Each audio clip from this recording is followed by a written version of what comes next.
We are in Las Vegas, Nevada. You need to bet big or go home. And I would say tonight, WWE lost money because the show wasn't very good. Welcome back, guys, to Fog Wrestling. We bet it all. We were hoping for a good show tonight. Didn't really happen. I mean, it wasn't a horrible show by any means, but it just didn't really impress me that much. And I get it, it's a premium live event. You're essentially getting it for free. But if you actually had to pay, I mean, you look at AEW, they're charging $50 a pay-per-view. If WWE were charging $50 a pay-per-view, when was the last time you would genuinely feel like you've got your money's worth? It would be a long time ago, but here, I didn't go into this pay-per-view with any hope, any bloody aspirations for it to be any good, right? Because, I mean, it's like betting on black. You're going to fail, alright? It was never going to work. You were always going to lose. We gamble and we lose all the time, so betting on this show to be good, I mean, come on. What could have happened tonight for me to be like, oh, that was worth sitting up to 4 a.m. the night. That was brilliant. All Ego, Ethan Page laid a smacker down. Yeah, all ego. I mean, surely tonight his ego has been lost. He lost his unbeaten record. He lost his first match. And he lost my interest in this show. I don't think the guy should have been in a world title match to begin with. The guy literally just arrives and is getting booked into the NXT Where's Championship Tony match. D, by the way? Yeah, where is Tony D? He's got the Heritage Cup, nowhere to be seen tonight. I just don't really understand it. I don't really get it, but whatever. I mean, let's talk about it. And also, before we get into the show, I just want to say, fuck Sexyy Red. Now, I hope that she's never back in WWE NXT. Like, literally, she is fucking useless. All she can do is come out and twerk and shake her ass. I mean, that is literally all that she's got. If Vince McMahon done this, then he would be getting bashed for it. People would be calling him out. People would want him fired. It would be sexism, this and that. Shawn Michaels does it, and it's absolutely great. People are praising this. People are saying this is wrestling. I mean, back in the day, the women that were sexy, the women that were sexualizing themselves, but in a classy manner, that era, that diva era gets looked down upon, but you can literally have some rat from the hood come out, and the only talent she's got is shaking her ugly ass, and people are making it as if it's the greatest thing ever. So yeah, fuck Sexyy Red. No one bats a wonky eye at this, but I mean, come on, man. It is. It's like back in the day, man. It was like within storyline context, man. See this? This is literally all she's got. This is it. This is her. I mean, this is everything. It's just. This is actually real. There's no gimmick being played here. Like her whole gimmick is that she is a bloody skank from the hood, and in an era where we've literally got a PG show, I'm kind of surprised it has been allowed to pass. Yeah, like you look at all the other shit that's been done in segments. It was always for a storyline. It was always to make sense. Like whether it was Vince McMahon making Trish bark like a dog, or whether it was like a Tori Wilson seducing McMahon, or a Stacey Keibler seducing McMahon to try and get the assistant role. Even the Edge and Lita live sex celebration, there was a storyline involved for these women to act a certain way. Kelly taking her clothes off, well, guess what? She was an exhibitionist. She was a stripper. You just didn't see what we seen here tonight, where Sexyy Red coming out, and like the only thing she had to offer was shaking her ass. And there was one scene backstage where after Lola Face wins the meet backstage, and they have like a twerk off, and then Sexyy Red like pretty much forces the interviewer to also do a twerk off. And could you just imagine, man, if this was a male forcing a female to like shake her ass and bend over? You could clearly see the woman was uncomfortable and didn't really want to do it, and Sexyy Red is literally trying to bend her over just to shake her. And for what? I mean, what did it achieve? What did it do? It done absolutely nothing. Just thought the whole thing was fucking retarded. The hypocrisy of people that complain, oh, let the women wrestle, treat them like real wrestlers, stop viewing them as like sexual objects. And they bash the women of the past, they bash the Divas era, yet I mean the same people are praising this and claiming this is wrestling and saying that we need Sexyy Red back. We never need to see Sexyy Red again. I know, and they talk, see a Sarah person, right? Yeah, no one's forced to do anything, right? But bet you she's thinking, oh fuck, if I don't do what Sexyy Red's tell me to do here, this could have like repercussions on me. She didn't. It was a really half-ass attempt. She barely done it. You know, you're right, but Here, we're always hear about, oh, big, powerful white men, they're the evil men. But I tell you what, because of Sexy Look at how reluctant she was to do it. She didn't really bend over. She didn't really shake. If she wanted to do this, she would have literally joined in. Yeah, but see, because of Sexy Red, sorry's swing, so to speak, backstage. I mean, obviously, it's a big deal for them to bring her in, even though she is a rat at the end of the day. Like, she's probably thinking she's almost forced to do this. Like, oh, I don't want to make her look bad, turning her down on live TV. But here, apparently, it's only the men with the power, isn't it? So it's the evil men, it's McMahon. Then Shawn Michaels, oh, if I was 30 years younger. I mean, I cannot fucking believe... Well, no, I say I can't believe the double standards, but I can. See, because Triple H and Shawn Michaels are cooking, it's alright to do all this stuff. See, if it was Vince, man... Sean, see if you were 30 years younger, you would have fucking zero interest in going anywhere near Sexy Red. You'd be looking at someone a hell of a lot more attractive. Sunny days. Like a Sunny, exactly. Anyway, let's go to rainy days, because this show was not very fucking good, but... Right, opening match, that's probably the last we'll talk about Sexy Red. I cannot stand her, she even sucks. Even come out and dance with Trick Williams. Anyway, opening match. Yeah, literally comes out, says, I'm Sexy Red, I'm the host, then starts twerking, and then, like, starts humping in the middle of the ring. Like... Since when is like why are we doing that? I honestly don't get why we're doing that, but no, I don't get it. No, it fucking annoys me. These wee woke culture fucking marks. It bashed Eric Bischoff for that divides in two hot lesbian action segment. That was so fucking out of order. He was literally doing that in storyline to like draw fucking ratings to beat SmackDown. It made sense. Can anyone tell me when Trish Stratus ever humped a mat? I don't recall it ever happening. Stacey Keibler ever hump a mat? I don't recall it happening. Yeah, but at least if they did and it was like Bischoff or McMahon forcing them to, McMahon's like, God damn it, do it, I need ratings. So it would make sense. This makes no sense, man. Anyway, six women's ladder match. Alright match with a lackluster ending. No, but the women of the day, they never came across as hookers or strippers. They were just hot fucking women. The whole train. Alright, well, they did, right, fair enough. But, I mean, that was, like, again, that was a gimmick, and you knew what you were getting with that. I mean, that wasn't women that, oh, look at the way they're acting. They're acting like they're they were strippers, you know, they're prostitutes. That was their gimmick. Sexy Red's coming out here as if she's some sort of top-selling female music artist, and she's nothing but a whore, man. Nothing but someone that can come out and twerk and shake her ass. But anyway... It's a talentless bastard. Untalented bastard. I'm shaking Sexy Red out the memory bank here, and we're going to pretend that she doesn't exist. Let's get into it. Let's move on. First match, Sol Ruka, Lash Legend, Kalani Jordan, Fallon Henley, Micha and Jada Parker. Ladder match for the faking NX, or the faking, or the whatever. The title's not been the inaugural. That's the one. WWE NXT Women's North American Championship match. I would go as far as saying that I think this was match of the night. I think the show peaked with this match, and yeah, I think it was downhill for here. Yeah, I mean it's hard to mess up a ladder match if you just do the basics right, and they did that, and Kalani Jordan won. Well, I mean, you say that. I've seen some bad ladder matches, so yeah, but I said if you do the basics right. I feel like in the ones that are bad, they don't do the basics right. What are the basics? Just go out and let everyone get a wee bit of their own wee spots in, and do a couple of ladder spots where they break. And I think they achieved that for the most part. I thought the ending was the only bad bit about it. Bit lackluster, but anyway, Kalani Jordan wins. I mean, good for her.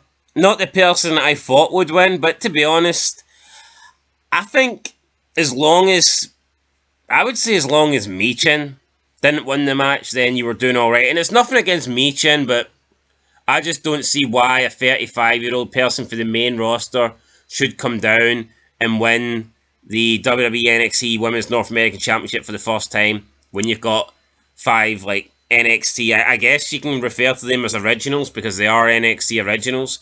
So yeah, I've no issue with Michin being in the match here, getting experienced worker in there and whatnot, but it would have made no sense for her to win. So I think anybody winning but her probably was the right call, and Kalani Jordan wins. Cannot complain, cannot say it was the wrong winner, cannot say it was a bad match. It was decent.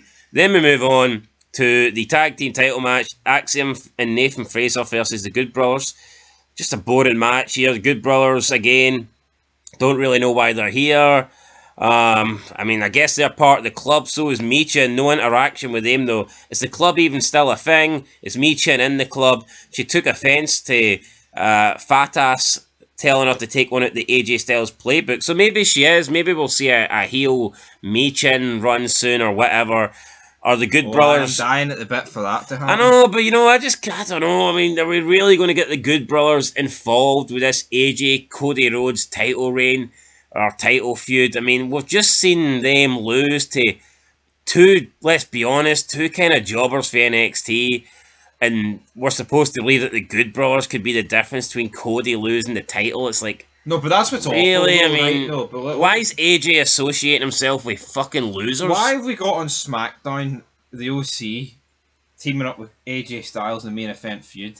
Michin feuding with like one of the main event women on the brand as well, and Nia Jax. Then on the development brand, they're jobbing out. Yeah, I mean, if we get on SmackDown, and we probably won't because Clash of the Castle is, they're not going to do it, but let's say they decided, oh, before we get AJ versus Cody, we're going to have Cody taking on Carl Anderson tonight.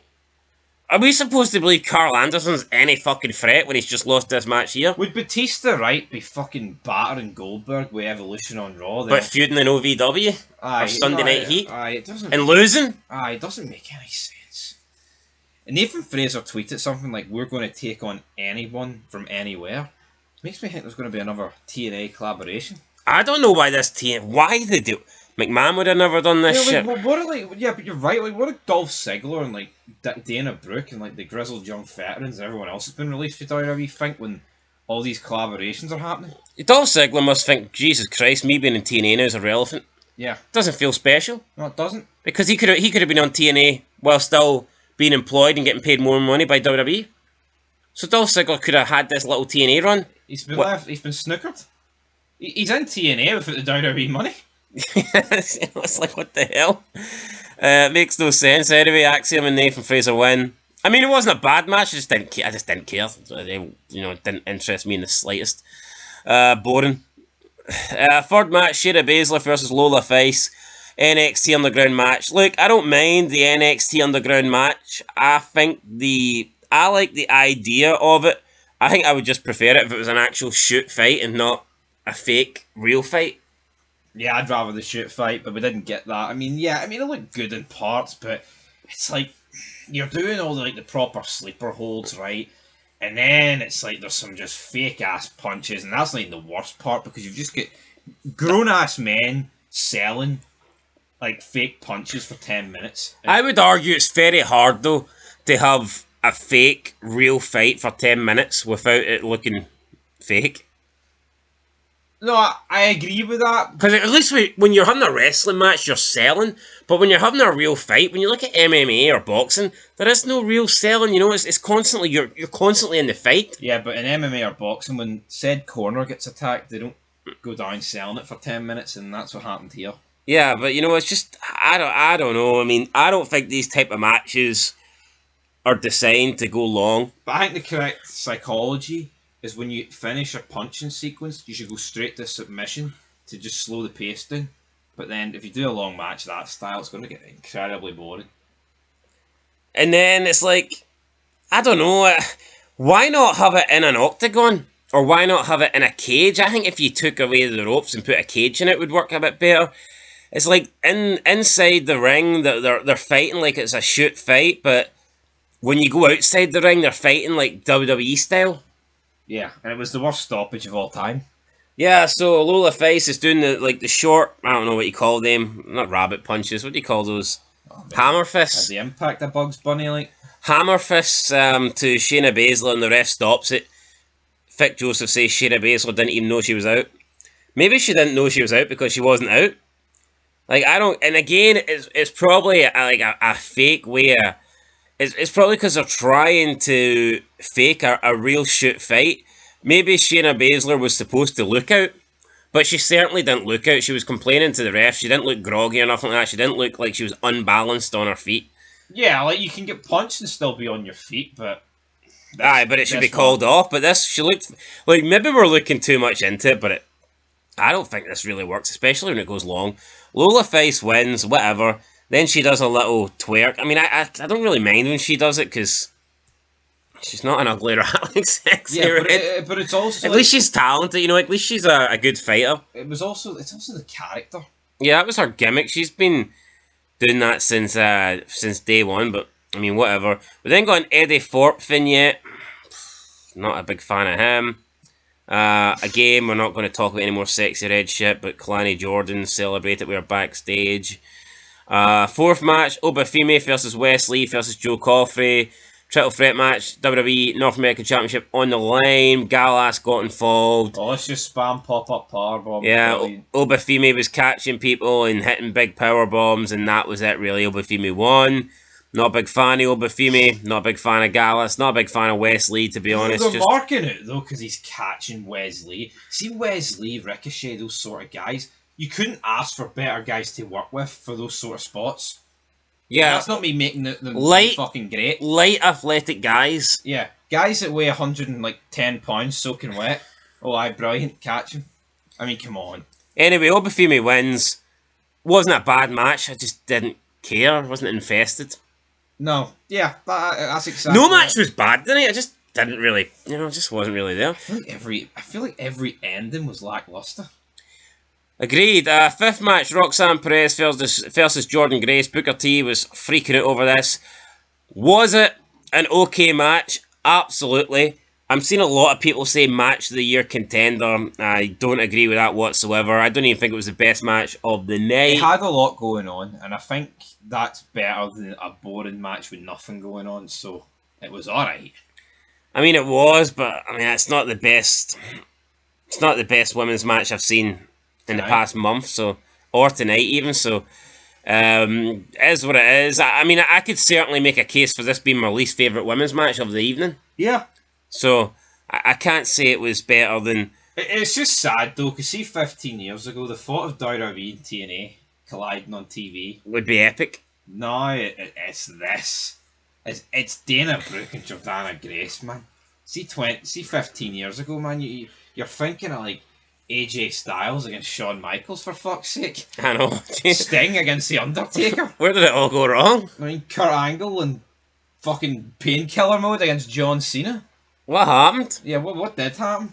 Don't know what happened. A Biz against Kane, all that shit. Oh god, it's so bad. It's kind of sad, like, isn't it? I mean, sad. Yeah, let's move on. That's depressed me. Fuck, 15 years ago, you'd got Beer Money versus DX. Main Event Mafia against whoever you want. Now what do you get? What do you actually get? No, but it's even like 15 years ago. The fucking women's matches you got were superior to this. Yeah, so, I don't know, honestly. Right, let's move on. Roxanne Perez wins. We got Tatum Paxley coming. I think this Tatum Paxley thing's alright. At least it's like she's obsessed with the belt. I mean, I'll give her that. At least she went for the TNA one. At least that gives TNA a bit of something. Now, is Tatum Paxley going to go to TNA? Because that's the kind of feeling I got. But then we seen Dana Brooke appear, and she grabbed the belt, and then it looked like Dana Brooke and Jordan Grace were arguing. So, did they just use this to set up a match between Dana Brooke and Jordan Grace, or is Tatum Paxley going to go to TNA and wrestle a match? Now, here's the thing: Tatum Paxley going to TNA isn't going to draw fucking ratings. No offense to Tatum Paxley, but you're a mid-carder nobody on NXT. No, it's safe to say that no one on NXT is drawing ratings on TNA. I mean, it's just not going to happen. No, it's not. It would need to be like it would need to be somebody relevant for the main roster. They would need to do an all-out NXT against TNA like invasion angle to draw anything. But yeah, you just know that even someone like a Randy, but you know Randy Orton's not going. Aye. WWE will give you, they'll give you some fucking jobber that I can't even remember the name that they gave them, but here they're not. But then again, you know what? Should they be getting somebody big? Because it's like these people from TNA, they're appearing in NXT. It's not like they're appearing on the main roster. Does TNA have anybody relevant enough to appear on the main roster? Triple H is a mark for himself, man. It wouldn't fucking surprise me if he tries to get like The Undertaker to appear in TNA. No chance. Imagine. Why doesn't Triple H appear on TNA? Yeah, he appeared in ICW. Why doesn't Triple H appear on TNA and buy it? Would it be dead though, wouldn't it? Just to get the tapes. Library. It would be slightly better than what Tony Khan did with ROH. I'm not Shane. No? I'm Triple H. Right, anyway, Roxanne Perez wins, then Gallus attack Wes Lee backstage. Then we get Javon Evans battling Sean Spears next week on Collision, sorry, what do you call it? NXT. I thought Siobhan Evans was Wes Lee, so I don't know why these guys look too similar, but they could actually be twins. It's kind of insane. Then we get Trick Williams versus Ethan Page. Ethan Page, when he's in the ring, he just looks like a very generic guy. No build, not a great moveset, not a great wrestler, just an average Joe in this ring. And I think to come into the company and for your first match to be for the NXT Championship, you need to be better than an average Joe, because we've seen way better people come in from other companies and start off in NXT, and it's took them a while to build up. Yet for some reason, this guy's came straight in and got... Now, he didn't win it, I get that. But I don't think this guy was worthy of coming in and getting an NXT Championship shot. No, he's not, right? And you know what? I think this is probably the last page for him. I mean, I know it's his first match, right? But I think this is the peak. But the only thing I could say is, maybe in like 6 months to a year, when like Tony D and Trick are getting called up to the main roster, maybe there'll be room for this guy. But as we said earlier, he's becoming 35. I mean, come on. If Mia Yim can't win a ladder match because she's 35, what the fuck's this guy doing getting called in at 35? I just don't get it. I don't get these things. Well, Mia Yim's got a 1 in 6 chance of winning, so I don't see what that's really got to do with it. Yeah, but we're talking about the fact she's 35 and she shouldn't win it. I feel like with this guy, I think it's almost a waste being on NXT. I think this guy may as well just go straight up to the main roster. And does he deserve that? No, I don't think he does deserve it, but I don't actually see the point of NXT. I don't think, no. I mean, you can have... I think you can have, like, older people on the show for a bit of experience. Because this guy got good experience. Yeah, I mean, 2006 he debuted, and 18 years is such a long time. I think his wrestling's been so bad for so long, people underestimate time. I think people that have been on NXT for a couple of years even are probably more further advanced than Ethan Page. For a guy that was wrestling in the Indies. I mean, it's not like he's wrestled in any relevant... Yeah, he was in AEW, but what did he do? Yeah, done nothing. And I mean, 2006, like, to debut in 2006 and do nothing, a lot of those indie guys have debuted in the 2000s era and done nothing. Nothing to write home about. Yeah, nothing to write home about. This match wasn't really anything to write home about. Rick Williams isn't a real... I don't think he's a good worker, I don't. No, he's not. He's really not. I mean, he's got the entrance, he's got the charisma, he's got the look, but if you can't work, that's a problem. I wouldn't say he's a horrible worker, he's just not really that great. Yeah, but that's a few main events now, he's stunk it in a row. Yeah, stand and deliver, didn't really deliver at all. This match tonight didn't really deliver. Look, Trick Williams wins with a trick shot, and then after the match again, that tramp comes out and celebrates with Trick Williams. He kind of looked a bit pissed, I thought. Yeah, I mean, she's holding the belt up with him, and then he kind of like snatched the belt away and just went and celebrated himself.